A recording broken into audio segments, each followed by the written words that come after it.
What happens when a king, drunk on power and wine, decides to turn his queen into part of the entertainment? The music was still playing. Laughter echoed through the palace gardens. Golden goblets were raised again and again as royal wine flowed without limit.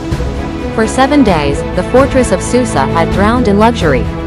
And on the 7th day, when King Xerxes' heart was merry with wine, he made a decision that would shake his empire. In the middle of the feast, surrounded by his nobles and military leaders, the king called for his 7 eunuchs who attended him. His voice carried authority, but it was thick with pride and intoxication. He gave them a command: "Bring Queen Vashti before me." But this was no ordinary invitation. He wanted her to appear wearing the royal crown, so he could display her beauty to the people and the officials. For she was lovely to look at. In that moment, the queen was no longer his partner. She was part of the spectacle. Another treasure to be shown. Another possession to prove his greatness. Imagine the scene. The most powerful men in the empire seated around him. The air heavy with wine and arrogance. And the king, determined to impress them one more time. In another part of the palace, Queen Vashti was holding her own banquet for the women. The atmosphere there was different. Separate, dignified. Then the message arrived. The king commands your presence. Silence must have followed. A royal command was not a suggestion. It was law. In the Persian Empire, the word of the king could not be altered. To disobey him was unthinkable. But Vashti did the unthinkable. She refused. No dramatic speech is recorded. No long explanation. Just a simple, powerful act of defiance. She would not come. Back in the banquet hall, the king waited. The music may have softened.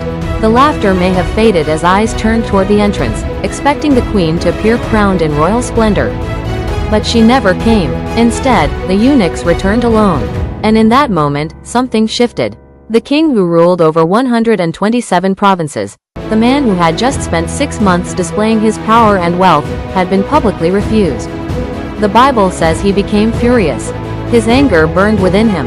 This was no private embarrassment. His officials were watching. His princes were watching. The leaders of his empire were watching. Pride, once celebrated, now turned into rage. What began as a feast of glory was quickly becoming a crisis of authority. If the queen could refuse the king, what message would that send throughout the empire? What would the nobles think? What would their own wives think? The king did not respond immediately.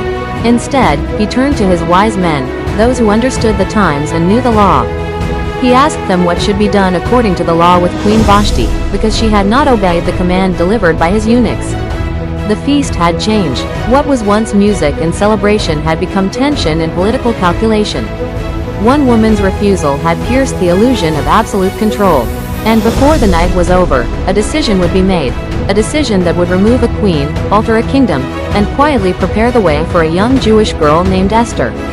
But in that moment, all anyone could feel was the weight of a king's wounded pride, and the consequences that were about to follow.